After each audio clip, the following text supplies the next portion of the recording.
History often is written by the winners, and we're used to reading libraries full of books about prime ministers. People tend to focus exclusively on government, which is understandable in a way, because that's the people who've got power.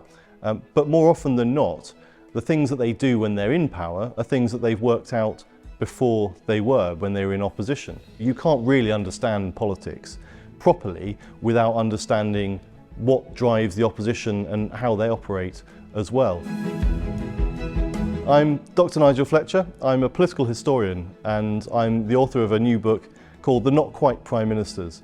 We go from all the way back in the 18th century, from Charles James Fox through to 2020 and Jeremy Corbyn as leader of the opposition. And even between those two, there are some striking parallels. You wouldn't think so between modern politics and the politics of the sort of 1780s.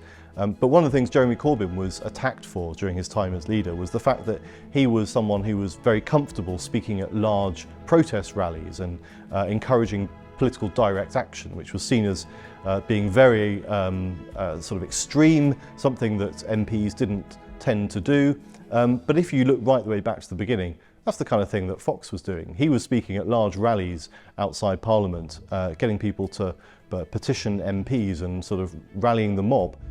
There's a particularly wonderful story of Hugh Gaitskell, who was the Labour leader in the 50s and into the 60s, where there's a real James Bond escapade that unfolds, which I think is a brilliant story. I hope it appeals across the board, not just to political nerds like me, but also to people who've got a general interest in history and perhaps a bit of politics as well.